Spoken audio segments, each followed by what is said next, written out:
प्यारे दोस्तों, आज की इस वीडियो में हम आपको एक बहुत ही इंटरेस्टिंग और अनोखी कहानी सुनाएंगे। आपने इस कहानी को आज से पहले यकीनन नहीं सुना होगा। यह कहानी है एक परी की कि किस तरह एक परी एक नौजवान लड़के के घर पर आकर उसके साथ रहने लगती है और फिर वह उससे लड़के के साथ जो कुछ करती है और जो भी होता है वह सब आप जानकर हैरान रह जाएंगे। तो यह बहुत ही इंटरेस्टिंग कहानी है। आप इसे आखिर तक जरूर देखिएगा। साथ ही वीडियो को लाइक और हमारे YouTube चैनल शहानी नॉलेज को सब्सक्राइब कर ले। वीडियो में आखिर तक बन रहे। रोशनी से भरपूर परिस्तान की फिजाओं में हल्की हल्की सुर्ख किरणें बिखरी हुई थीं। वहां का हर मंजर दिलकश था। रंग बिरंगे फूलों से लदी हुई वादियां, उरूज पर चमकता आसमान और झीलों में झलकता चांदनी का नूर। लेकिन इन सब हुस्न के दरमियान एक और हुस्न भी था जिसे देखने वाले अपनी आंखें झपकाना भूल जाते थे। शहजादी लाइबा। लाइबा परिस्तान के बादशाह की सबसे खूबसूरत और अजीज बेटी थी। उसकी झील सी गहरी आंखें, घने मखमली बाल और नाजुक जिस्म उसे हूरों से भी ज्यादा हसीन बनाते थे।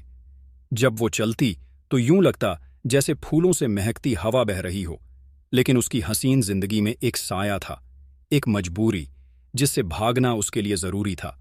परिस्तान का एक सख्त और बेरहम शहजादा हामान लाइबा से शादी करना चाहता था। वो ताकतवर था पर उसके दिल में रहम नाम की कोई चीज नहीं थी। लाइबा उसे कभी पसंद नहीं करती थी। पर जब बादशाह ने ऐलान किया कि वो अपनी बेटी की शादी हामान से करेगा तो लाइबा के पास सिर्फ एक रास्ता बचा, भाग जाना। रात के सन्नाटे में जब पूरी परिस्तान नींद की आगोश में थी, लाइबा ने अपने चमकीले परों को समेटा और एक लंबी उड़ान भरी।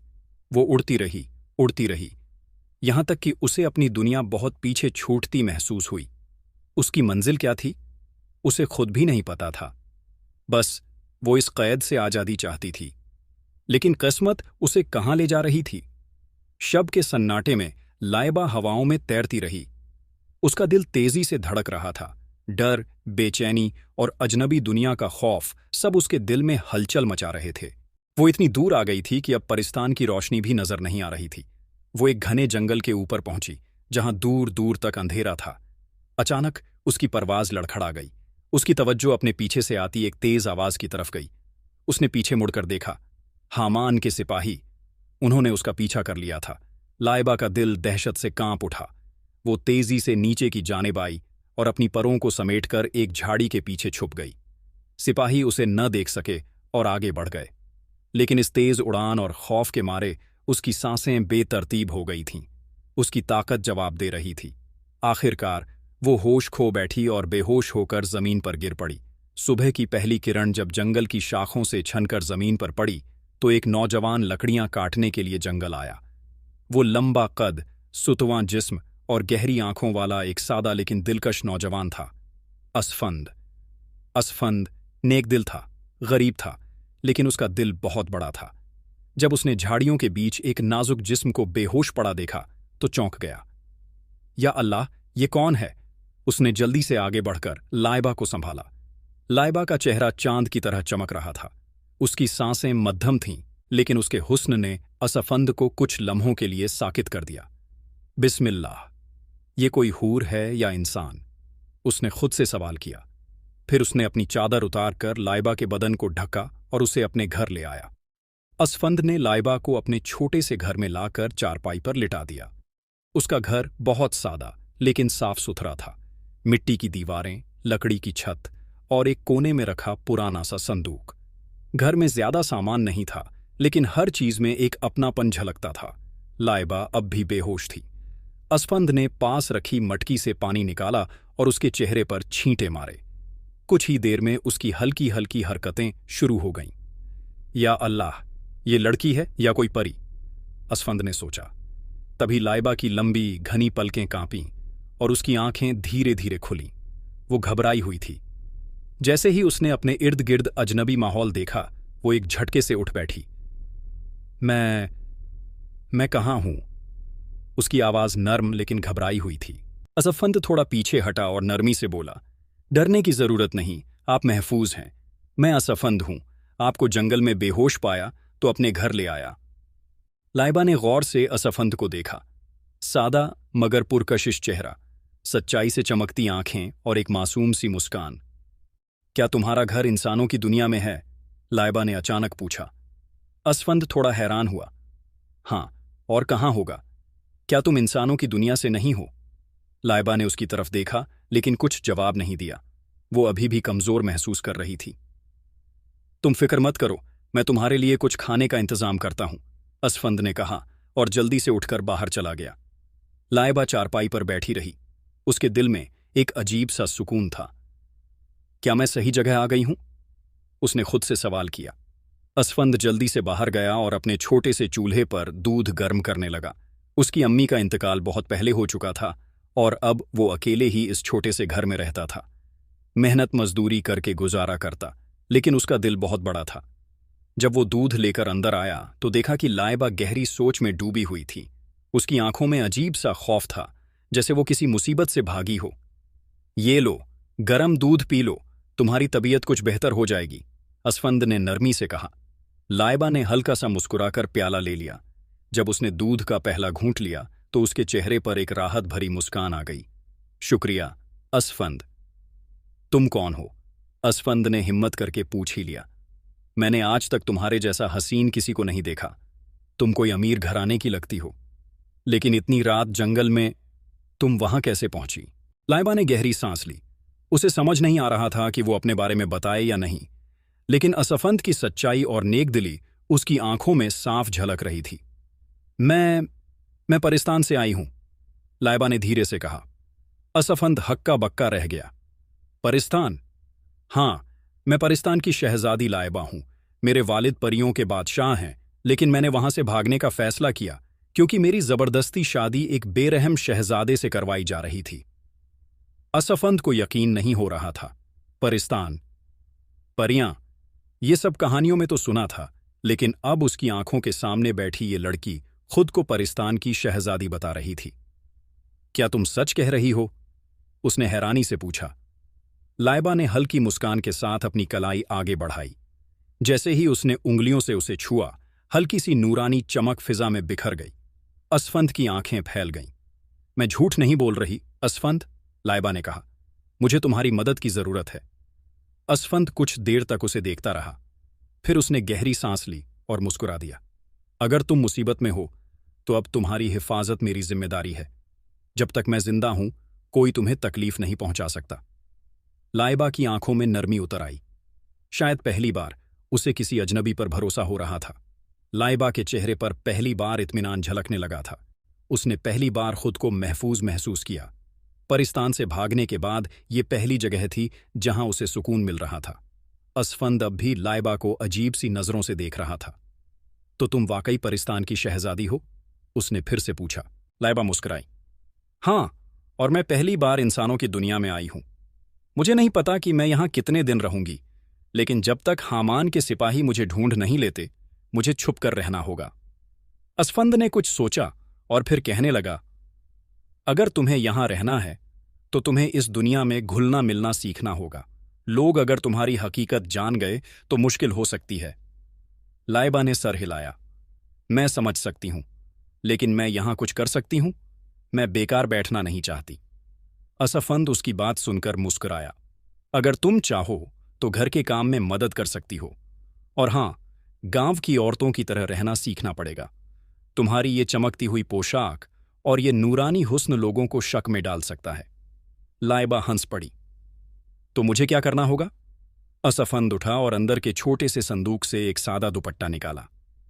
ये लो, इसे ओढ़ लो, और जब बाहर जाना हो तो थोड़ा संभल कर जाना।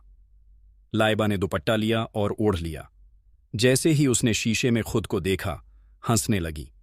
मैं पहली बार खुद को आम लड़की की तरह देख रही हूं। असफंद भी उसकी हंसी देखकर हंस पड़ा। अब तुम सच में मेरी दुनिया की लग रही हो।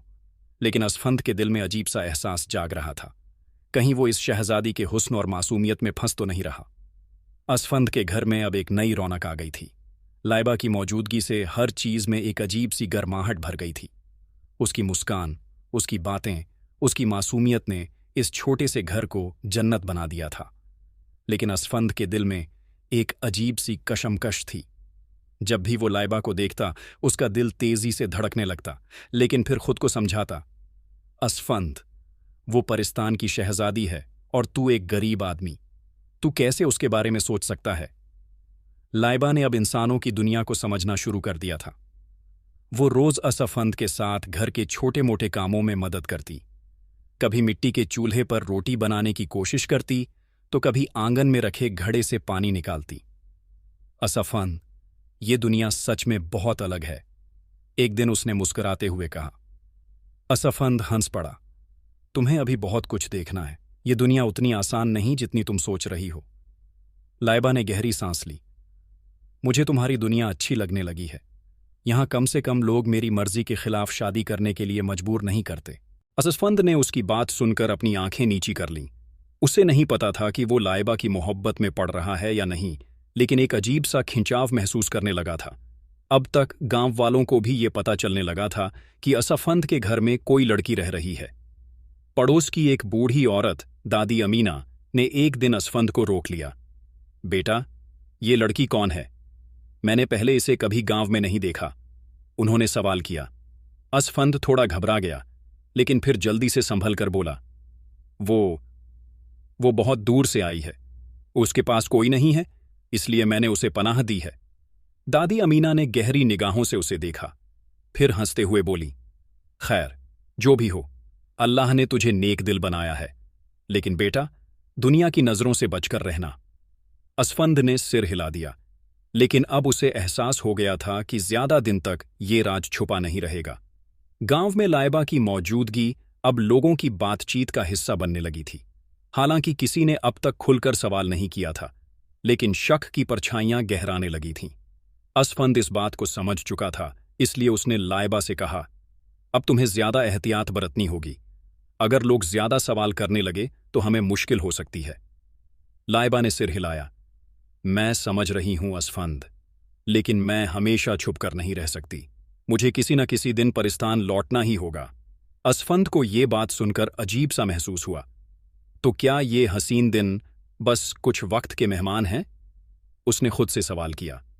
अब असफंद हर रोज खुद को समझाने की कोशिश करता कि वो लाइबा से दूर रहे, लेकिन जब वो घर आता और लाइबा की मुस्कुराहट देखता, उसकी सारी कोशिशें बेकार हो जातीं। एक शाम जब सूरज ढल रहा था, लाइबा घर के आंगन में बैठी थी। उसकी आंखें किसी सोच में डूबी हुई थीं। क्या सोच रही हो? असफंद ने पास बैठते हुए पूछा।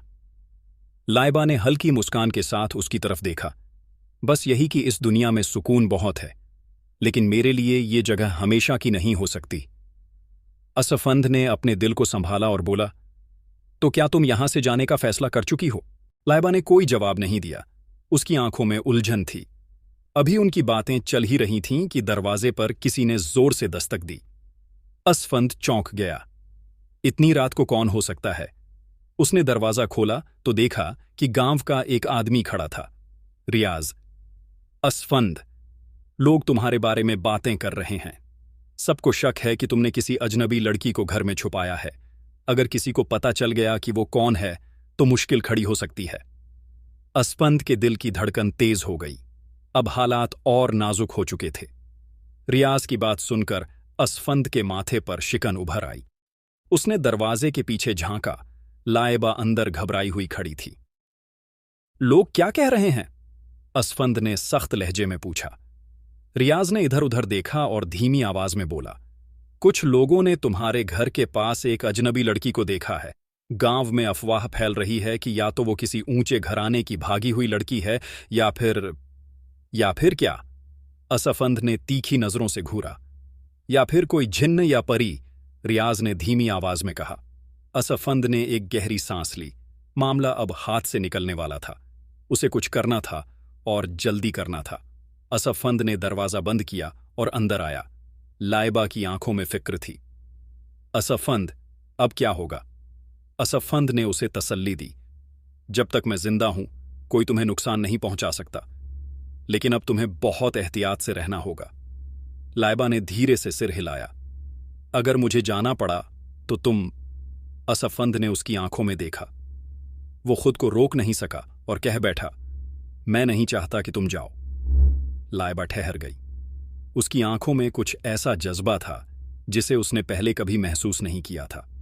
अगले दिन जब असफंद गांव की दुकान से कुछ लेने गया तो कुछ औरतें फुसफुसा रही थीं। जैसे ही उन्होंने असफंद को देखा, एक बुजुर्ग ने सीधा सवाल कर दिया। असफंद, लोग कह रहे हैं कि तुम्हारे घर में कोई लड़की रह रही है, क्या ये सच है? असफंद ने खुद को संभाला और जवाब दिया, वो मेरी दूर की रिश्तेदार है। मुसीबत में थी तो मैंने उसे पनाह दी है। बुजुर्ग ने उसे घूरा लेकिन फिर सिर हिला दिया। खैर, लेकिन याद रखना बेटा, अगर ये कोई गलत बात हुई तो गांव के लोग इसे बर्दाश्त नहीं करेंगे। असफंद जानता था कि मामला और बिगड़ सकता है, लेकिन अब उसके दिल में बस एक ही सवाल था, क्या वो लाइबा को हमेशा के लिए खो देगा? परिस्थान में इस वक्त हलचल मची हुई थी। बादशाह के महल में शाही वजीर, सिपाही और दरबारी जमा थे। हर तरफ सिर्फ एक ही सवाल गूंज रहा था, शहजादी लाइबा कहाँ गई? परियों का बादशाह अपनी राजगद्दी पर बैठा गुस्से से कांप रहा था। अगर मेरी बेटी जल्द नहीं मिली तो इस परिस्थान में किसी की भी खैर नहीं, उसने दहाड़ते हुए ऐलान किया। लेकिन सबसे ज्यादा गुस्से में हामान था। उसकी आंखों में आग भरी हुई थी। शहजादी मेरी अमानत है, अगर वो अपनी मर्जी से नहीं आई तो मैं उसे घसीट कर लाऊंगा। हामान परिस्तान का सबसे ताकतवर शहजादा था। उसकी एक खासियत थी, वो परियों की खुशबू को सूंघकर उनका पीछा कर सकता था। उसने लाइबा की मौजूदगी का एहसास किया और अपने जादुई घोड़े पर सवार हो गया। मुझे कोई नहीं रोक सकता, वो गरजा और तेजी से इंसानों की दुनिया की तरफ बढ़ने लगा। उस शाम लाइबा घर के आंगन में बैठी थी। अचानक उसके दिल में अजीब सी बेचैनी हुई। उसे महसूस हुआ कि कोई उसका पीछा कर रहा है। उसने फौरन असफंद को देखा। असफंद, मुझे कुछ अजीब सा लग रहा है, जैसे कोई मुझे ढूंढ रहा हो। असफंद ने फिक्र से उसकी तरफ देखा। क्या मतलब? लाइबा ने सांस खींची। अगर हामान मुझे ढूंढते ढूंढते यहां आ गया तो वो मुझे ले जाएगा। वो बहुत ताकतवर है। असफंद का दिल तेजी से धड़कने लगा। तो हमें कुछ करना होगा। उधर हामान इंसानों की दुनिया में दाखिल हो चुका था। उसने अपनी नजरें जंगल और गांव पर डाली। वो नाक से हवा को सूंघकर लाइबा की मौजूदगी को महसूस कर रहा था। वो यहीं कहीं है, उसने मन ही मन कहा और गांव की तरफ बढ़ने लगा। गांव के लोगों ने पहली बार हामान को देखा।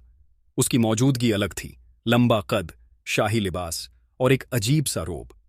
गांव के एक आदमी ने उससे पूछा, जनाब, आप कौन हैं? हामान ने मुस्कुराकर कहा, मैं अपनी दुल्हन को लेने आया हूं। गांव वालों को कुछ समझ नहीं आया, लेकिन उन्हें एहसास हो गया कि कोई बड़ी बात होने वाली है। हामान के कदम जैसे ही गांव की सरहद में दाखिल हुए, अजीब सी सनसनी फैल गई।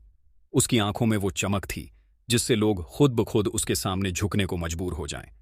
लेकिन गांव के लोग इस अजनबी की मौजूदगी से घबरा गए थे। दुकानों के पास बैठे बूढ़े आपस में कानाफूसी करने लगे। बच्चे अपने घरों में भाग गए और औरतों ने अपने दरवाजे हल्के से बंद कर दिए। हामान ने गांव के एक बुजुर्ग को रोका। मुझे यहां एक अजनबी लड़की के बारे में पता चला है जो कुछ दिन पहले इस गांव में आई थी। मुझे बताओ, वो कहां है? बुजुर्ग ने घबरा कर कहा, जनाब, हम नहीं जानते कि आप किसकी बात कर रहे हैं। हामान मुस्कुराया, लेकिन उसकी आंखों में गुस्से की लपटें थीं। उसने हवा में हाथ घुमाया और अचानक मिट्टी उड़ने लगी। मुझसे झूठ मत बोलो, मैं उसकी खुशबू यहां महसूस कर सकता हूं। असफंद और लाइबा इस वक्त घर के अंदर थे। लाइबा की बेचैनी बढ़ती जा रही थी। असफंद, मुझे यहां से जाना होगा। अगर हामान ने मुझे देख लिया तो वो मुझे जबरदस्ती ले जाएगा। असफंद ने उसकी आंखों में झांका। मैं तुम्हें जाने नहीं दूंगा। मैं तुम्हें बचाने के लिए अपनी जान दे दूंगा, लेकिन तुम्हें उसके हवाले नहीं करूंगा। लाइबा की आंखें भीग गईं। तुम क्यों मेरी इतनी फिक्र कर रहे हो? असफंद ने ठंडी सांस ली। शायद क्योंकि अब मैं तुम्हारे बिना जीने का तसव्वुर नहीं कर सकता। लाइबा कुछ कहने ही वाली थी कि तभी दरवाजे पर तेज दस्तक हुई। लाइबा, मैं जानता हूं तुम यहीं हो। ये हामान की आवाज थी। दरवाजे पर हामान की आवाज गूंज रही थी। लाइबा का दिल तेजी से धड़कने लगा। उसके चेहरे पर खौफ साफ नजर आ रहा था। असफंद, अब क्या होगा? उसने घबरा कर पूछा। असफंद की आंखों में इस बार कोई डर नहीं था। उसने मुट्ठी भींची और ठोस लहजे में बोला, अगर उसे अंदर आने दिया तो वो तुम्हें जबरदस्ती ले जाएगा। मुझे उसे रोकना होगा। लाइबा ने उसका हाथ पकड़ लिया। लेकिन हामान बहुत ताकतवर है, तुम उससे नहीं जीत सकते। असफंद ने हल्की मुस्कान के साथ उसकी तरफ देखा। मैं ताकत से नहीं, हिम्मत से लड़ूंगा। अब छुपने का वक्त नहीं है। दरवाजे की दूसरी तरफ खड़ा हामान अब सब्र खो चुका था। उसने अपनी हथेली से दरवाजे पर एक जोरदार वार किया और दरवाजा धड़ाम से खुल गया। असफंद अब दरवाजे के सामने खड़ा था। उसके हाथ मजबूत थे, लेकिन हामान के मुकाबले वो निहत्था था। तो तुम ही हो वो इंसान जिसने मेरी दुल्हन को छुपा रखा है? हामान ने घमंड से कहा। असफंद ने सीधी नजरों से उसे देखा और जवाब दिया, वो तुम्हारी दुल्हन नहीं है। उसने तुम्हें ठुकरा दिया है और वो अब तुम्हारे साथ नहीं जाना चाहती। हामान का चेहरा गुस्से से लाल हो गया। तू एक मामूली इंसान है और मैं परिस्तान का सबसे ताकतवर शहजादा। तुझमें इतनी हिम्मत कि मुझसे भिड़ सके? असफंद ने एक कदम आगे बढ़ाया। हिम्मत ताकत से बड़ी होती है हामान। लाइबा अब मेरी जिम्मेदारी है। जब तक मैं जिंदा हूं तुम उसे छू भी नहीं सकते। हामान ने गुस्से में अपना हाथ उठाया और हवा में कुछ इशारे की। अचानक जमीन से धूल उड़ने लगी और हवा तेज हो गई। हामान के चारों तरफ एक अजीब सा नूर फैल गया। अगर तू रास्ते से नहीं हटेगा तो मैं तुझे मिटा दूंगा। लेकिन असफंद अपनी जगह से हिला नहीं। लाइबा ने घबराकर असफंद को पीछे हटने का इशारा किया, लेकिन असफंद टस से मस नहीं हुआ। अगर लड़ना है तो आ जाओ, लेकिन याद रखना, मोहब्बत ताकत से बड़ी होती है। हामान के चेहरे पर एक घमंडी मुस्कान थी। उसके चारों तरफ एक अजीब सा नूर फैला था, जैसे पूरी फिजा उसके गुस्से से कांप रही हो। असफंद, तुम जैसे मामूली इंसान मेरे सामने खड़े होने की जुर्रत कैसे कर सकते हो? हामान गरजा। असफंद ने अपने हाथ मजबूती से भींचे। मैं किसी ताकत से नहीं डरता, खासकर तब जब बात किसी बेगुनाह की हिफाजत की हो। हामान ने अपना हाथ हवा में उठाया और अचानक तेज हवा चलने लगी। जमीन हिलने लगी, जैसे किसी जादू का असर हो। असफंद को एहसास हुआ कि हामान सिर्फ अपनी ताकत दिखा रहा है। अगर ये लड़ाई ही है तो मैं भी पीछे हटने वालों में से नहीं हूं। वह चीखा और हामान की तरफ झपटा। असफंद ने पूरी ताकत से हामान के सीने पर मुक्का मारा, लेकिन हामान हिला तक नहीं। वो बस मुस्कुराया, जैसे उसे कोई असर ही न हुआ हो। बेहतर होता कि तुमने मेरे रास्ते से हटने का फैसला कर लिया होता। अचानक हामान ने अपना हाथ बढ़ाया और असफंद के सीने पर एक जोरदार झटका पड़ा। वो हवा में उछलकर दूर जा गिरा। असफंद! लाइबा चीख पड़ी। असफंद जमीन पर गिरा हुआ था। उसके होंठों से खून बह रहा था। उसकी सांसें तेज हो रही थीं, लेकिन वो दोबारा उठने की हिम्मत कर रहा था। तू मुझे रोक नहीं सकता, उसने दर्द से कराहते हुए कहा। लेकिन इससे पहले कि वो पूरी तरह खड़ा हो पाता, हामान ने फिर से वार किया। इस बार असफंद के जिस्म में एक तेज बिजली जैसी लहर दौड़ गई और वो जमीन पर गिरते ही बेहोश हो गया। लाइबा ने हामान को रोका। नहीं, उसे मत मारो, तुमने उसे बहुत तकलीफ दे दी। हामान हंसा। तुम्हें इससे इतनी मोहब्बत क्यों हो गई? ये सिर्फ एक इंसान है और तुम परिस्तान की शहजादी हो। तुम मेरे साथ चलोगी? अब और कोई बहस नहीं होगी। लाइबा की आंखों में आंसू आ गए। नहीं, मैं उसके साथ रहना चाहती हूं। लेकिन हामान ने उसकी बात अनसुनी कर दी। उसने अपना हाथ आगे बढ़ाया और जादू से एक हल्की रोशनी निकाली, जिसने लाइबा को चारों तरफ से बांध लिया। अब तुम मेरे साथ चलोगी, चाहे तुम चाहो या नहीं। हामान ने लाइबा को अपनी तरफ खींचा और देखते ही देखते वो दोनों तेजी से आसमान की तरफ उड़ने लगे। असफंद बेहोश पड़ा था और लाइबा की आंखों से आंसू गिर रहे थे। असफंद, मैं वापस आऊंगी। उसकी आवाज हवा में गूंजती रही और फिर दोनों परिस्तान की तरफ उड़ गए। गांव की गलियां अब वीरान लग रही थीं। घर के आंगन में असफंद जमीन पर बेहोश पड़ा था। उसका जिस्म जख्मी था, लहू से भीगा हुआ। उसकी सांसें बहुत धीमी थीं, जैसे उसकी रूह भी अब उसके साथ नहीं रहना चाहती थी। लेकिन उसकी आंखों के सामने सिर्फ एक मंजर घूम रहा था, लाइबा का हामान के साथ जाना। रात गहरी होती जा रही थी। गांव के कुछ लोग आखिरकार उसके घर तक पहुंचे। या अल्लाह, असफंद! दादी अमीना ने उसे देखकर घबराते हुए कहा। रियाज और कुछ और गांव वालों ने उसे उठाया और चारपाई पर लिटा दिया। ये किसने किया? रियाज ने गुस्से से पूछा, लेकिन किसी के पास जवाब नहीं था। कई घंटों के बाद जब अंधेरा छंटने लगा तो असफंद की आंखों में हल्की हलचल हुई। दर्द की एक तेज लहर उसके जिस्म में दौड़ गई और उसने कराहते हुए आंखें खोलीं। लाइबा, उसने धीमी आवाज में कहा। रियाज उसके पास झुका। असफंद, तुझे किसने इस हालत में पहुंचाया? असफंद ने अपनी आंखें बंद कीं और एक गहरी सांस ली। उसके अंदर अब गम से ज्यादा गुस्सा था। हामान, वो उसे ले गया। मुझे उसे बचाना होगा। लेकिन कैसे? गांव वाले हैरानी से एक दूसरे को देखने लगे। असफंद, तुझे अभी आराम की जरूरत है। हामान कोई मामूली आदमी नहीं था, वो कोई जादूगर था। तुझमें इतनी ताकत कहाँ कि उसे रोक सके? असफंद धीरे धीरे उठा और अपने जख्मों की परवाह किए बिना खड़ा हो गया। अगर हामान ताकतवर है तो मेरी मोहब्बत भी कमजोर नहीं। मैं लाइबा को छोड़ नहीं सकता। उधर परिस्तान के महल में लाइबा कैद थी। उसे एक बड़े सुनहरे कमरे में रखा गया था, लेकिन यह कमरा किसी जेल से कम नहीं था। हामान अंदर आया और मुस्कुराया। देखा, तुम चाहो या ना चाहो तुम्हें मेरी होना ही था। अब कोई इंसान तुम्हें बचाने नहीं आएगा। लाइबा ने नफरत भरी नजरों से उसे देखा। मुझे कोई इंसान नहीं, मेरी मोहब्बत बचाएगी। असफंद का जिस्म अब भी जख्मों से भरा हुआ था, लेकिन उसके दिल में जो दर्द था वो किसी भी जख्म से ज्यादा गहरा था। लाइबा की जुदाई। रात के सन्नाटे में वो चारपाई पर पड़ा था। गांव के बुजुर्ग और औरतें उसकी तीमारदारी कर रहे थे। दादी अमीना ने उसके माथे पर हाथ रखा। बेटा, इतनी बड़ी चोटें आई हैं, तुझे आराम करना चाहिए। असफंद ने धीरे से आंखें खोलीं और धीमे लहजे में कहा, आराम? जब तक लाइबा वापस नहीं आएगी मुझे चैन नहीं मिलेगा। रियाज, जो उसके सबसे करीब था, थोड़ा आगे बढ़ा और बोला, लेकिन तू करेगा क्या? हामान इंसानों की दुनिया का नहीं था, और जहां वो लाइबा को ले गया है वो जगह हमें पता भी नहीं। असफंद ने गहरी सांस ली। परिस्तान, मुझे परिस्तान ढूंढना होगा। अगले दिन जब असफंद थोड़ा बेहतर महसूस करने लगा तो उसने फैसला किया कि उसे इस रहस्य को हल करना ही होगा। लेकिन ये आसान नहीं था। परिस्तान कहाँ है? गांव के सबसे बुजुर्ग आदमी हाजी इस्माइल, जो दुनिया की कई कहानियां जानते थे, उनसे मिलने गया। बेटा, परिस्तान कोई आम जगह नहीं, ये इंसानों की दुनिया से बहुत दूर है। ये सिर्फ अफसानों में सुना है, लेकिन आज तक किसी ने वहां का रास्ता नहीं देखा। लेकिन मुझे जाना होगा, असफंद ने जिद की। कैसे? क्या तुझ पर लग गए हैं?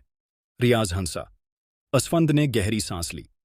अगर पर नहीं है तो मुझे रास्ता ढूंढना होगा। असफंद ने ठान लिया कि वो इंसान ढूंढेगा जो परिस्तान के बारे में कुछ भी जानता हो। सबसे पहले वो एक पुराने तांत्रिक बाबा के पास गया, जिनका नाम बाबा सुल्तान था। लोग कहते थे कि वो परियों और जिन्नातों की कहानियां जानते थे। बाबा सुल्तान ने असफंद की बात सुनकर गहरी आंखों से उसे देखा और कहा, परिस्तान कोई आसान जगह नहीं, नौजवान। अगर तुम वहां जाने का इरादा रखते हो तो तुम्हें कई इम्तिहान पास करने होंगे। कैसे इम्तिहान? सब्र, बहादुरी और सबसे बढ़कर मोहब्बत की सच्चाई। असफंद के दिल में एक आग भड़क उठी। मैं किसी भी इम्तिहान से गुजरने को तैयार हूं। असफंद अब अपने फैसले पर अटल था। उसे परिस्तान जाना ही था। बाबा सुल्तान ने उसकी आंखों में झांक कर देखा। तू अगर इस सफर पर निकला तो तुझे हर कदम पर मुश्किलों का सामना करना पड़ेगा। सोच ले, तुझे अपनी जान से हाथ भी धोना पड़ सकता है।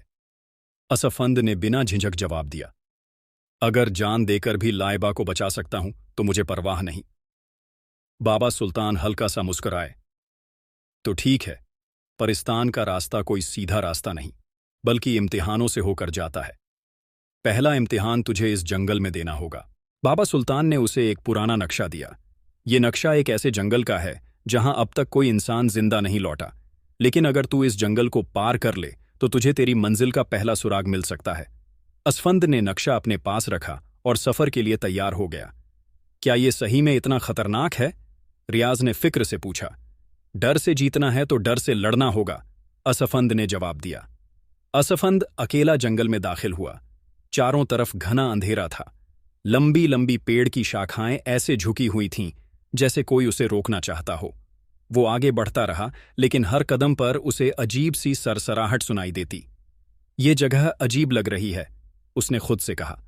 अचानक एक तेज हवा चली और सामने की झाड़ियों से एक बड़ा सा भेड़िया निकला। असफंद के कदम ठिठक गए। भेड़िए की आंखें चमक रही थीं, जैसे किसी रहस्यमयी ताकत से भरी हुई हों। भेड़िया धीरे धीरे असफंद की तरफ बढ़ने लगा, लेकिन असफंद पीछे नहीं हटा। अगर ये मेरा इम्तिहान है तो मैं इससे भी लड़ूंगा। उसने अपनी कमर से छोटी सी कुल्हाड़ी निकाली और भेड़िए का सामना करने के लिए तैयार हो गया। भेड़िए की लाल चमकती आंखें असफंद को घूर रही थीं। वो धीरे धीरे अपनी जगह से आगे बढ़ रहा था, जैसे किसी मौके की तलाश में हो। असफंद ने अपनी पकड़ कुल्हाड़ी पर और मजबूत कर ली। अगर मुझे परिस्तान जाना है तो इस पहले इम्तिहान से गुजरना ही होगा। उसने खुद को हिम्मत दी।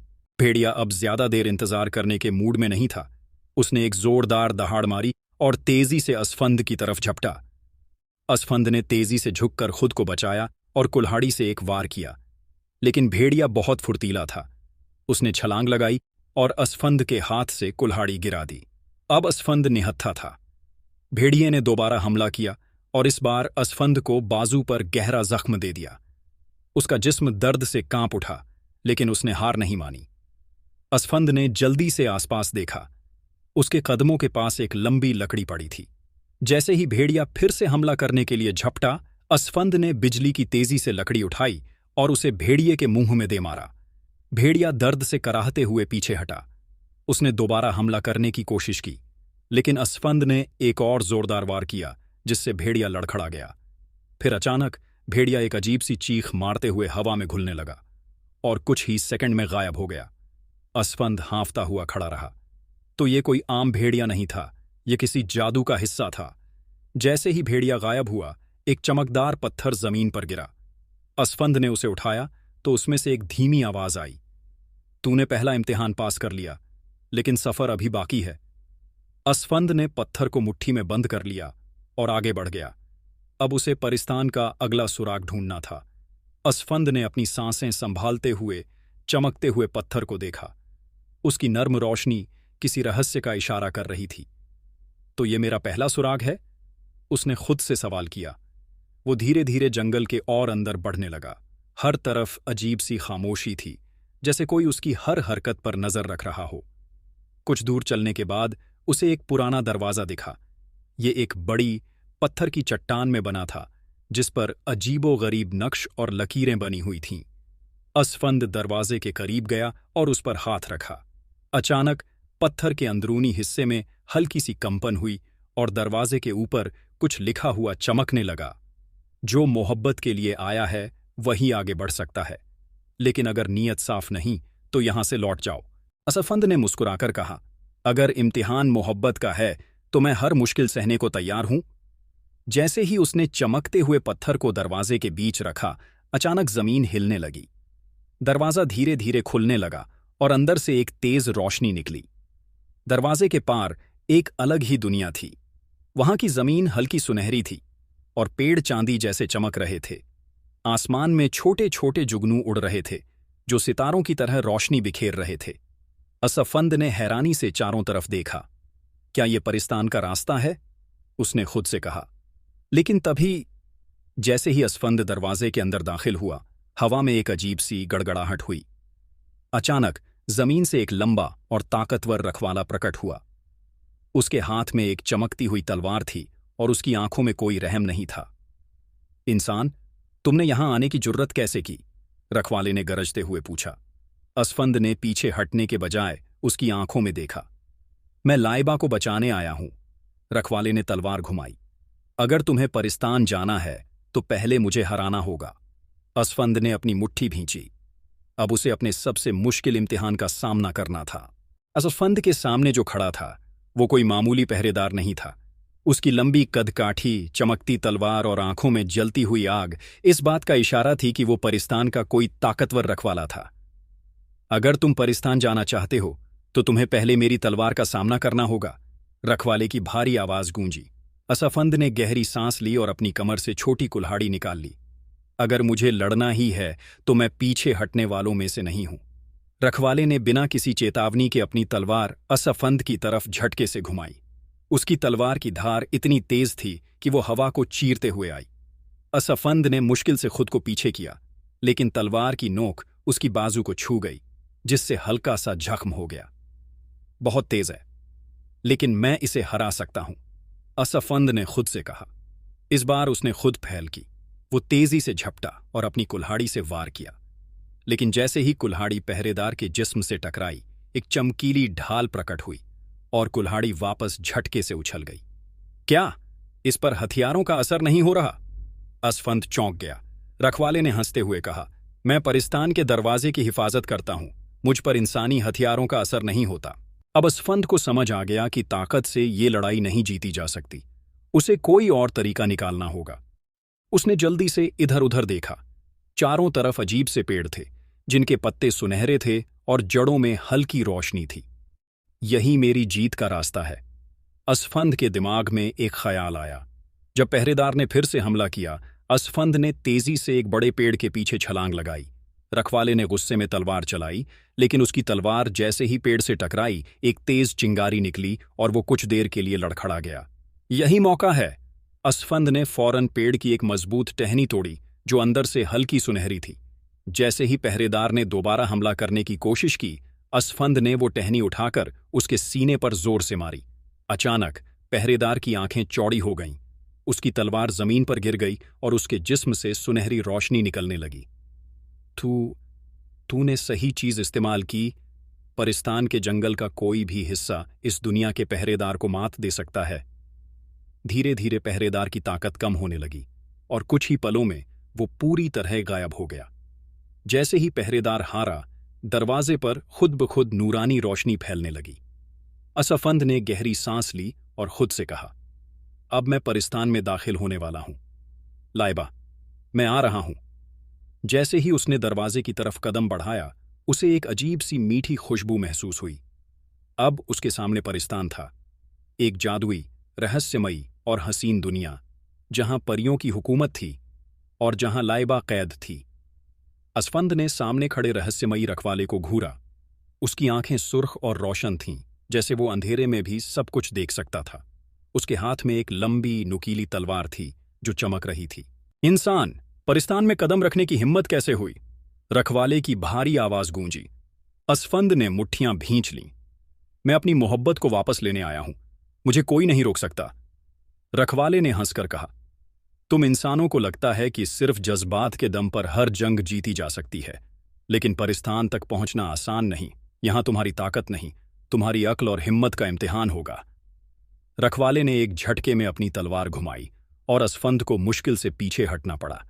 तलवार की धार इतनी तेज थी कि वो हवा को चीरते हुए आई और जमीन पर गिरते ही पत्थर टूट गए। असफंद को एहसास हो गया कि ये कोई मामूली लड़ाई नहीं थी। उसने अपनी कुल्हाड़ी उठाई और पूरी ताकत से वार किया, लेकिन जैसे ही हथियार रखवाले के जिस्म से टकराया, एक रोशनी की ढाल प्रकट हो गई और कुल्हाड़ी जमीन पर गिर पड़ी। ये क्या था? असफंद चौंका। रखवाले ने कहा, परिस्तान के दरवाजों के रखवालों पर इंसानी हथियार असर नहीं करते। अब असफंद के पास कोई हथियार नहीं था, लेकिन वो हार मानने वालों में से नहीं था। असफंद ने जल्दी से इधर उधर देखा। उसने गौर किया कि चारों तरफ अजीबोगरीब पेड़ थे, जिनकी टहनियों पर हल्की सुनहरी रोशनी थी। उसकी नज़र उन पेड़ों की जड़ों पर गई, जहां से हल्की चमकदार रोशनी उठ रही थी। अगर इंसानी हथियार बेअसर हैं, तो शायद परिस्तान की अपनी चीजें इस पहरेदार पर असर कर सकें। जब रखवाले ने अगला वार किया, असफंद फुर्ती से एक तरफ कूदा और एक सुनहरी टहनी को तोड़ लिया। रखवाले ने फिर हमला किया, लेकिन इस बार असफंद ने वो सुनहरी टहनी उसके सीने पर पूरी ताकत से मारी। जैसे ही टहनी पहरेदार के जिस्म से टकराई, उसकी आंखों में हैरत उभर आई। नहीं, ये कैसे मुमकिन है? तभी उसका जिस्म कांपने लगा। उसकी तलवार नीचे गिर गई और उसके बदन से हल्की सुनहरी रोशनी निकलने लगी। परिस्तान की चीजें ही मुझे हरा सकती हैं, और तुमने वो खोज ली, रखवाले ने धीमी आवाज में कहा, और फिर अचानक उसकी रूह फना हो गई। जैसे ही रखवाला मिटा, दरवाजे पर अजीब सी रोशनी फैल गई। पहले वो हल्की थी, फिर धीरे धीरे इतनी तेज हो गई कि असफंद को अपनी आंखें बंद करनी पड़ी। जब उसने दोबारा आंखें खोलीं, तो दरवाज़ा खुद ब खुद खुल चुका था। अब उसके सामने थी परिस्तान की जादुई और रहस्यमयी दुनिया। परिस्तान के जादुई दरवाजे को पार करने के बाद असफंद तेजी से आगे बढ़ा। उसके दिल की धड़कन तेज हो रही थी। वो लाइबा के इतने करीब था, बस कुछ ही कदम दूर। परिस्तान की सरजमीन हकीकत में उतनी ही हसीन थी जितनी कहानियों में सुनी थी। सुनहरी जमीन, नीला आसमान जिसमें सितारे दिन में भी चमक रहे थे, और जादुई फूल जिनकी महक दिल तक उतर रही थी। लेकिन असफंद को इन सब का होश नहीं था। उसे सिर्फ लाइबा चाहिए थी। असफंद की तेज चाल अब दौड़ में बदल गई। हर कदम के साथ उसे महसूस हो रहा था कि वो लाइबा के और करीब हो रहा है। रास्ते में कुछ परियां उसे रोकने की कोशिश कर रही थीं, लेकिन वो बड़ी चालाकी और बहादुरी से उनसे बचता हुआ आखिरकार शाही महल के दरवाजे तक पहुंच गया। लाइबा यहीं होगी, उसने खुद से कहा। और अपने अंदर की पूरी ताकत जुटाकर महल के भारी दरवाजे को धक्का दिया। दरवाजा खुलते ही एक सुनहरी रोशनी अंदर से फैली। महल की दीवारें चमक रही थीं और चारों तरफ रेशमी पर्दे लहरा रहे थे। और फिर असफंद की नजर सामने पड़ी। महल के बीचों बीच एक ऊंचे मखमली तख्त पर लाइबा बैठी थी। उसने बेहद खूबसूरत शाही लिबास पहना हुआ था, नीले और चांदी के रेशमी कपड़े, माथे पर चमकता हुआ नगीना और उसके लंबे बाल खुले हुए। लेकिन उसकी आंखें बुझी हुई थीं, जैसे उसके दिल से कोई उम्मीद छिन गई हो। लाइबा! असफंद की आवाज गूंज उठी। लाइबा के पूरे जिस्म में झंझनाहट सी दौड़ गई। उसने धीरे से अपना सर उठाया और जब उसकी नजर असफंद पर पड़ी तो उसकी आंखों में हैरत, मोहब्बत और दर्द सब कुछ एक साथ झलकने लगा। असफंद! उसकी आवाज कांप गई। असफंद तेजी से उसकी तरफ बढ़ा, लेकिन जैसे ही वो कुछ कदम आगे बढ़ा, हामान की आवाज गूंजी, रुक जाओ इंसान! अचानक हामान महल के ऊपरी हिस्से से नीचे उतरा। उसकी आंखों में गुस्सा था और उसका लहजा हुक्म देने वाला था। तुमने परिस्तान की हदें पार की, मेरी सेना से लड़े और अब मेरी दुल्हन को मुझसे छीनने आए हो? असफंद ने गुस्से से उसे घूरा। लाइबा तुम्हारी दुल्हन नहीं है, उसे जबरदस्ती यहां लाया गया है। लाइबा की आंखों में आंसू छलक आए। वो उठी, लेकिन उसके कदम लड़खड़ा रहे थे। असफंद, तुम्हें नहीं आना चाहिए था। हामान बहुत ताकतवर है, उसने दर्द से कहा। मोहब्बत ताकत से ज्यादा बड़ी होती है लाइबा, असफंद ने उसकी तरफ बढ़ते हुए कहा। लेकिन तभी हामान ने अचानक हवा में हाथ घुमाया और एक चमकदार जादुई वार असफंद की तरफ भेजा। लाइबा की चीख निकल गई। नहीं! असफंद के पास बचने का कोई रास्ता नहीं था। जादू की रोशनी उसके करीब आ रही थी। हामान का जादुई वार चमकती हुई आग की तरह असफंद की तरफ बढ़ रहा था। वो खुद को बचाने के लिए कुछ कर भी नहीं सकता था। सब कुछ इतनी तेजी से हुआ कि उसे समझ ही नहीं आया कि क्या करे। लेकिन तभी लाइबा अचानक दौड़ पड़ी। नहीं! असफंद! उसकी चीख महल में गूंज उठी। असफंद की आंखें फैल गईं। लाइबा! नहीं! लेकिन इससे पहले कि वो कुछ कर पाता, लाइबा उसके सामने आ गई और अपना हाथ फैलाकर वो वार खुद पर ले लिया। जादू की चमकदार लपटें लाइबा से टकराईं और उसकी सफेद नाजुक चमड़ी पर जलती हुई रोशनी फैल गई। आह! लाइबा दर्द से चीख पड़ी। उसकी सांसें रुकने लगीं और वो कांपते हुए जमीन पर गिर गई। हामान की आंखों में हैरत भर गई। नहीं, ये कैसे हो सकता है? असफंद ने घबराकर लाइबा को थाम लिया। लाइबा, तुमने ये क्यों किया? उसकी आवाज टूट रही थी। लाइबा की आंखें आधी बंद थीं, लेकिन उसमें फिर भी वही मोहब्बत झलक रही थी जो उसने हमेशा असफंद के लिए महसूस की थी। क्योंकि मैं तुम्हें खोना नहीं चाहती थी। उसकी आवाज धीमी हो रही थी। असफंद के दिल में एक अजीब सा दर्द उठा। तुम्हें कुछ नहीं होगा, मैं तुम्हें बचा लूंगा। लेकिन लाइबा की सांसें अब हल्की होने लगी थीं। हामान ने अपनी मुट्ठियां भींच लीं। मैंने ये नहीं चाहा था, ये वार तुम्हारे लिए नहीं था लाइबा। लेकिन अब बहुत देर हो चुकी थी। असफंद के हाथों में लाइबा बेसुध पड़ी थी। उसकी सांसें हल्की हो चुकी थीं और उसका बदन ठंडा हो रहा था। परिस्तान के महल में हर तरफ खौफ और खामोशी थी। परियां घबराई हुई थीं, बादशाह की आंखों में फिक्र थी और हामान अब भी स्तब्ध खड़ा था। कोई कुछ करो! असफंद चीख पड़ा। मैं लाइबा को खो नहीं सकता। तभी दरबार के पिछले हिस्से से परिस्तान का सबसे बुजुर्ग हकीम आगे बढ़ा। उसकी लंबी सफेद दाढ़ी थी और उसकी आंखों में सालों का इल्म झलक रहा था। एक रास्ता है, हकीम ने गहरी आवाज में कहा। सभी ने चौंक कर उसकी तरफ देखा। क्या? असफंद तुरंत बोला। लाइबा को बचाने का कोई तरीका है? हकीम ने धीरे से सिर हिलाया। हां, लेकिन वो तरीका आसान नहीं है। सिर्फ एक ही चीज उसे बचा सकती है, सुनहरी जादुई फूल का अर्क। सुनहरी जादुई फूल। जिंदगी और मौत का खेल। परिस्तान के बादशाह ने घबराकर पूछा। ये फूल कहाँ मिलेगा? हकीम ने गहरी सांस ली। ये फूल सिर्फ परिस्तान की सबसे खतरनाक जगह अंधेरी खाई में पाया जाता है। इसे तोड़ना आसान नहीं और इसका असर बहुत खतरनाक है। कैसा खतरनाक? असफंद ने बेचैनी से पूछा। हकीम ने उसे गौर से देखा और धीमी आवाज में कहा, इस फूल का अर्क अगर परियों पर पड़े तो वो ठीक हो जाती हैं, लेकिन अगर ये किसी इंसान के जिस्म को छू जाए तो वो तुरंत खत्म हो जाता है। महल में सन्नाटा छा गया। असफंद को लगा जैसे उसके पैरों तले जमीन खिसक गई हो। महल के अंदर खामोशी छाई हुई थी। हकीम की बात सुनकर सभी सकते में आ गए थे। अगर यह फूल किसी इंसान को छू गया तो वह खत्म हो जाएगा। असफंद ने लाइबा की तरफ देखा, जो उसकी बाहों में बेहोश पड़ी थी। उसकी सांसें बहुत हल्की हो गई थीं, जैसे किसी भी पल थम सकती थीं। मुझे वो फूल चाहिए, असफंद ने अचानक हिम्मत से कहा। हामान ने तुरंत उसकी तरफ देखा। तू पागल हो गया है, वो फूल इंसानों के लिए जहर है। परिस्तान के बादशाह ने भी कहा, असफंद, अगर वो फूल तुझे छू भी गया तो तू हमेशा के लिए मिट जाएगा। लेकिन असफंद की आंखों में अब सिर्फ एक ही चीज थी, लाइबा की जिंदगी। हकीम ने गहरी सांस लेते हुए कहा, अगर तूने ये फैसला कर ही लिया है तो सुन, अंधेरी खाई परिस्तान की सबसे खतरनाक जगह है। वहां जाना मतलब मौत को बुलाना। असफंद ने कहा, मौत अगर लाइबा को बचाने के लिए आए तो मैं उसे भी गले लगा लूंगा। हामान अब तक गुस्से में था, लेकिन असफंद की मोहब्बत देखकर कुछ पल के लिए वह भी चुप हो गया। फिर उसने कहा, मैं भी तेरे साथ चलूंगा। महल में हर कोई हैरान रह गया। तू? असफंद ने गुस्से से पूछा। हामान ने सिर झुका लिया। हां, मैंने अपनी नफरत में लाइबा को इतना तकलीफ दी कि वो अब मौत के करीब है। अब मुझे अपनी गलती सुधारनी होगी। परिस्तान का माहौल बोझिल हो चुका था।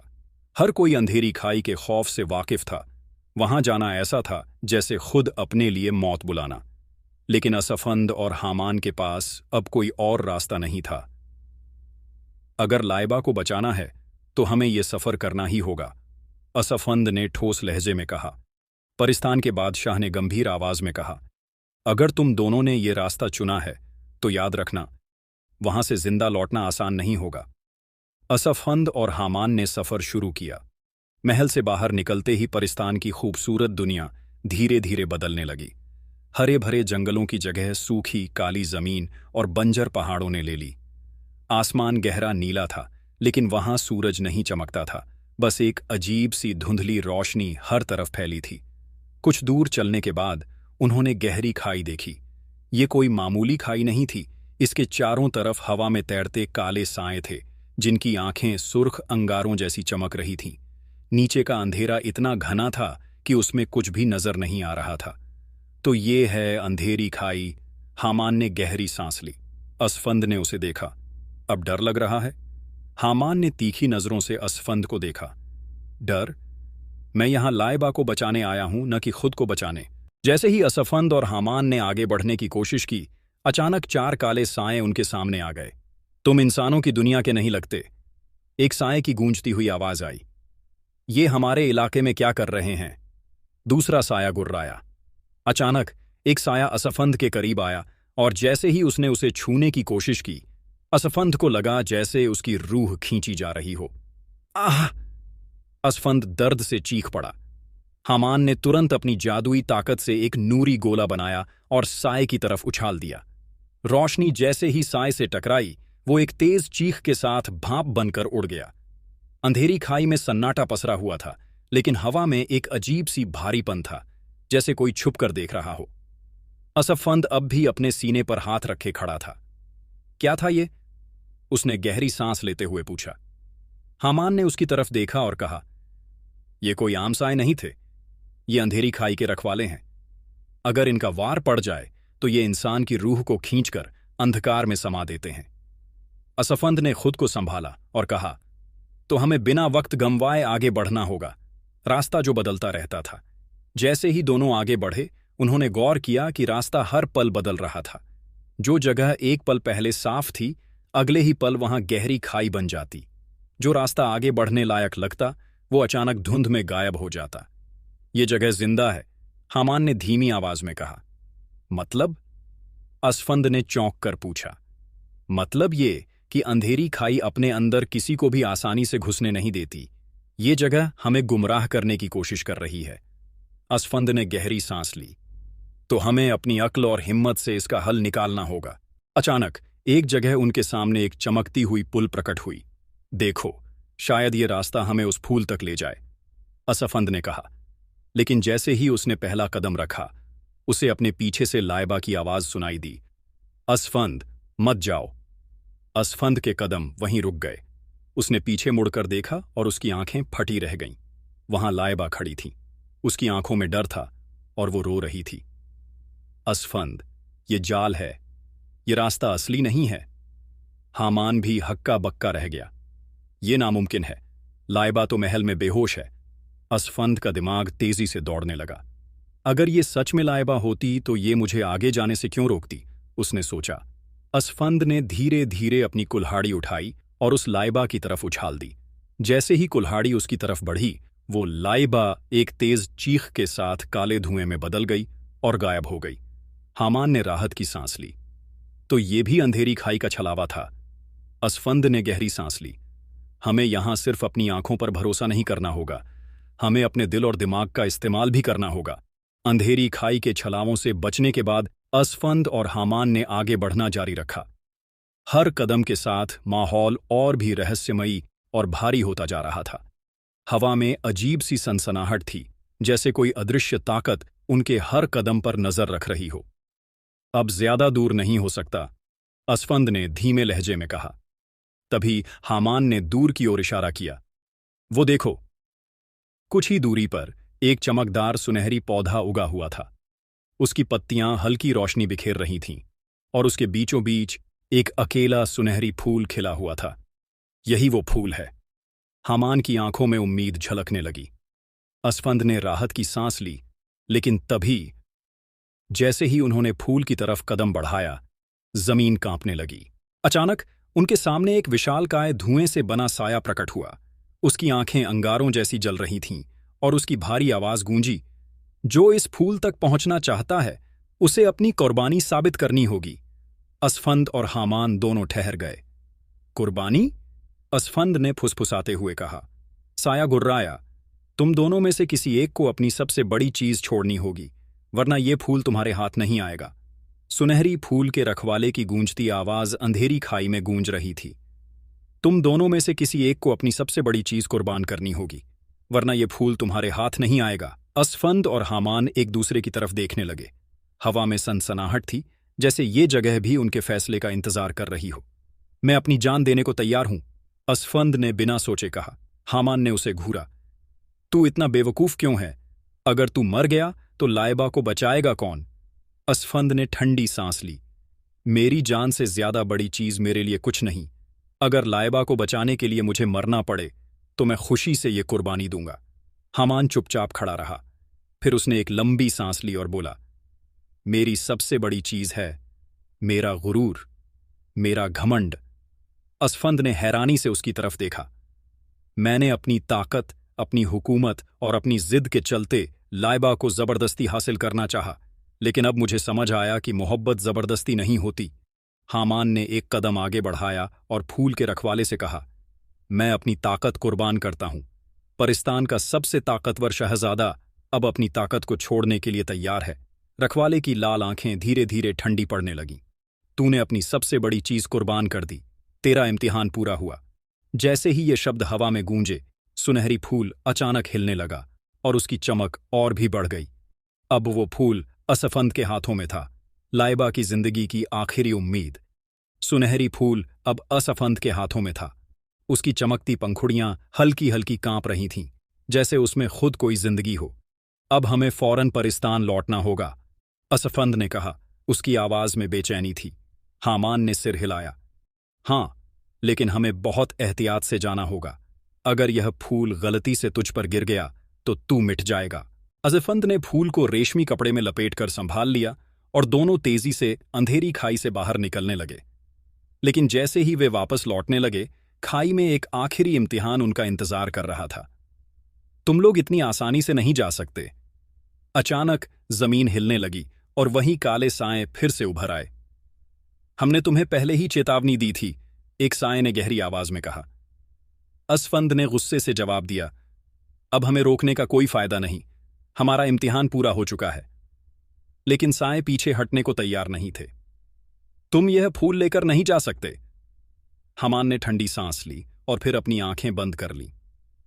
अगर यह मेरा आखिरी जादू होगा तो इसे सही जगह इस्तेमाल करना चाहिए। उसने अपने हाथ ऊपर उठाए और एक तेज सफेद रोशनी अंधेरी खाई में फैल गई। साए दर्दनाक चीखों के साथ हवा में घुलने लगे और कुछ ही पलों में सब कुछ शांत हो गया। हामान अचानक लड़खड़ाया और जमीन पर बैठ गया। अब मेरे अंदर कोई ताकत नहीं बची, उसने थकी हुई आवाज में कहा। असफंद ने उसकी तरफ देखा, लेकिन कुछ कहे बिना उसने हामान के कंधे पर हाथ रखा। तूने आज अपने आप को सही साबित कर दिया। कुछ घंटों के मुश्किल सफर के बाद आखिरकार असफंद और हामान परिस्तान की हदों में दाखिल हो गए। महल के बाहर परियां, दरबारी और बादशाह बेचैनी से इंतजार कर रहे थे। जैसे ही असफंद ने महल में कदम रखा, उसने तेजी से कहा, हकीम को बुलाओ, हमारे पास सुनहरी फूल है। परिस्तान के महल में बेचैनी फैली हुई थी। हर किसी की नजरें दरवाजे की तरफ थीं, जहां से असफंद और हामान थके मांदे लेकिन कामयाबी के साथ लौटे थे। हकीम को बुलाओ, हमारे पास सुनहरी फूल है, असफंद की आवाज गूंज उठी। परिस्तान का सबसे बुजुर्ग हकीम तेजी से आगे आया। उसकी आंखों में चिंता झलक रही थी। शहजादी का वक्त बहुत कम है, हमें फौरन इलाज शुरू करना होगा। लाइबा अब भी महल के खास कक्ष में सफेद बिस्तर पर बेहोश पड़ी थी। उसकी सांसें हल्की थीं, जैसे जिंदगी उसके जिस्म से धीरे धीरे निकल रही हो। असफंद उसके पास बैठा और धीरे से उसके ठंडे हाथों को थामा। तुम्हें कुछ नहीं होगा लाइबा, मैं तुम्हें बचा लूंगा। हामान भी पीछे खड़ा था। उसके चेहरे पर पछतावे के निशान थे। हकीम ने कांपते हाथों से फूल को लिया और उसका अर्क निकालना शुरू किया। याद रखना, अगर ये अर्क किसी इंसान पर गिरा तो वो मिट जाएगा, हकीम ने चेतावनी दी। असफंद बिना पलक झपकाए देख रहा था। हकीम ने अर्क को लाइबा के होठों से लगाया और धीरे धीरे उसके जिस्म पर छिड़कना शुरू किया। परिस्तान के महल में हर कोई सांस रोके खड़ा था। हकीम के कांपते हाथों ने सुनहरी फूल का अर्क धीरे धीरे लाइबा के होठों से लगाया। उसकी पलकों में जरा भी हरकत नहीं थी। असफंद की आंखें बेताबी से लाइबा के चेहरे पर टिकी थीं। या अल्लाह, इसे ठीक कर दे, उसने दबी आवाज में कहा। हामान, जो अब तक खुद को संभाले हुए था, पहली बार घबराया नजर आया। अर्क का असर शुरू हुआ। जैसे ही अर्क लाइबा के जिस्म में समाया, उसके चारों तरफ हल्की सुनहरी रोशनी फैलने लगी। पहले उसके माथे पर हल्की चमक आई, फिर उसके जिस्म में एक झंझनाहट दौड़ गई। लाइबा! असफंद ने धीरे से पुकारा। तभी लाइबा की उंगलियां हल्की सी हिलीं। महल में मौजूद हर किसी की सांसें रुक गईं। असफंद ने खुद को लाइबा के और करीब कर लिया। उसकी आंखों से आंसू छलकने वाले थे। लाइबा की लंबी पलकों में हल्की हरकत हुई, फिर धीरे धीरे उसकी आंखें खुलने लगीं। असफंद का दिल एक पल के लिए रुक गया। लाइबा की गहरी हसीन आंखें अब खुल चुकी थीं। उसकी धुंधली नजरों के सामने सबसे पहला चेहरा कौन था? असफंद। उसकी आंखों में मोहब्बत, ताज्जुब और तकलीफ सब कुछ झलक रहा था। असफंद। लाइबा की आवाज हल्की थी, लेकिन इतनी प्यारी कि असफंद के लिए पूरी दुनिया से ज्यादा कीमती थी। असफंद की आंखों से आंसू छलक गए। लाइबा, तुम ठीक हो? हामान ने राहत की सांस ली। परिस्तान में खुशी की लहर दौड़ गई। शहजादी बच गई थी। लाइबा की आंखें अब पूरी तरह खुल चुकी थीं। उसकी सांसें पहले से गहरी और मजबूत थीं। जिस जिस्म में ठंडक थी, अब उसमें गर्माहट लौट रही थी। असफंद अब भी उसकी तरफ देख रहा था, जैसे उसे यकीन न आ रहा हो कि जिसकी जिंदगी के लिए उसने जान की बाजी लगाई थी, वो अब उसकी आंखों के सामने मुस्कुरा रही थी। लाइबा ने हल्की मुस्कान के साथ कहा, असफंद, तुम सच में आ गए थे। असफंद की आंखों में आंसू छलक आए। अगर तुम्हें बचाने के लिए आसमान से भी कूदना पड़ता तो मैं वो भी कर जाता। लाइबा ने अपना कांपता हुआ हाथ असफंद के हाथ पर रखा। तुमने मेरे लिए इतना कुछ किया, मुझे समझ ही नहीं आ रहा कि कैसे शुक्रिया अदा करूं। असफंद ने मुस्कुराकर कहा, अगर तुम वाकई शुक्रिया अदा करना चाहती हो तो मुझसे वादा करो कि अब कभी मुझसे दूर नहीं जाओगी। लाइबा की आंखें मोहब्बत से भर गईं। मैं कसम खाती हूं असफंद, अब तुम्हें कभी अकेला नहीं छोड़ूंगी। हामान अब तक दूर खड़ा सब देख रहा था। उसने गहरी सांस ली और कहा, असफंद, तुम जीत गए। लेकिन ये जीत सिर्फ तुम्हारी नहीं है। मैंने भी आज सीखा कि मोहब्बत जबरदस्ती नहीं होती। लाइबा ने हामान को देखा और हल्की आवाज में कहा, शुक्रिया हामान, कि तुमने खुद को बदलने का फैसला किया। हामान हल्की मुस्कान के साथ बोला, अब मुझे मेरी नई राह खुद बनानी होगी। महल के हर कोने में अब खुशियों की लहर थी। परियां जश्न मना रही थीं, बादशाह और मलिका की आंखों में सुकून था और पूरे परिस्तान में रोशनी फैली थी। शहजादी लाइबा और असफंद अब हमेशा के लिए एक साथ थे। परिस्तान के आसमान में रंगीन परियां उड़ रही थीं। महल को सुनहरी रोशनी से सजाया गया था। खुशियों का एक नया दौर शुरू हो चुका था। लाइबा पूरी तरह ठीक हो चुकी थी और अब उसकी जिंदगी की नई शुरुआत होने वाली थी। लाइबा अब महल की बाग में खड़ी थी, जहां हामान उससे मिलने आया। हामान ने एक हल्की मुस्कान के साथ कहा, तो अब तुम हमेशा के लिए असफंद के साथ जा रही हो? लाइबा ने सिर हिलाया। हां, लेकिन इसका यह मतलब नहीं कि तुम हमारे लिए अजनबी बन जाओगे, हामान। हामान हल्का सा हंसा। मुझे पता है, लेकिन अब मुझे खुद को बदलना होगा। मैं अब वो नहीं जो पहले था। लाइबा ने उसके कंधे पर हाथ रखा। तुमने पहले बहुत गलतियां की, लेकिन तुमने खुद को सुधार लिया। यही सबसे बड़ी बात है। क्या हम दोस्त बन सकते हैं? हामान ने संजीदगी से पूछा। लाइबा ने बिना सोचे जवाब दिया, हम हमेशा दोस्त रहेंगे, हामान। महल को इस दिन के लिए बेहद खास तरीके से सजाया गया था। परिस्तान की परियां झूम रही थीं और बादशाह और मल्लिका की आंखों में खुशी के आंसू थे। असफंद एक शाही लिबास में था। गहरे नीले रंग की शेरवानी, माथे पर सुनहरी पगड़ी और आंखों में बेपनाह खुशी। लाइबा भी अपनी पूरी शान में थी, चमचमाते सफेद और सुनहरे जोड़े में, माथे पर एक बड़ा सा चमकता हुआ ताज और आंखों में सिर्फ असफंद के लिए मोहब्बत। जैसे ही निकाह पढ़ा गया, पूरे परिस्तान में खुशियों की गूंज फैल गई। कबूल है। लाइबा की धीमी मगर प्यारी आवाज ने जैसे पूरी कायनात को रोशन कर दिया। असफंद ने उसकी आंखों में झांकते हुए कहा, अब कोई हमें अलग नहीं कर सकता। शादी के बाद परिस्तान में एक बड़ा जश्न मनाया गया। परियां नाच रही थीं। बादशाह ने ऐलान किया कि असफंद को परिस्तान का सबसे बड़ा मेहमान माना जाएगा। हामान ने खुशी खुशी दोनों को बधाई दी और कहा, अब तुम्हारी कहानी खत्म नहीं हुई, बल्कि एक नया सफर शुरू हुआ है। असफंद और लाइबा अब हमेशा के लिए एक दूसरे के हो चुके थे। तो प्यारे दोस्तों, ये थी हमारी आज की प्यारी सी कहानी। हम उम्मीद करते हैं आपको ये कहानी पसंद आई होगी। दोस्तों, हम बहुत मेहनत करके आपके लिए वीडियोस बनाते हैं, तो प्लीज़ हमें अप्रिशिएट करें, हमारी वीडियो को लाइक करें और हमारे यूट्यूब चैनल को सब्सक्राइब करना हरगिज़ ना भूलें। मिलते हैं किसी नई वीडियो में। शुक्रिया। अल्लाह हाफिज़।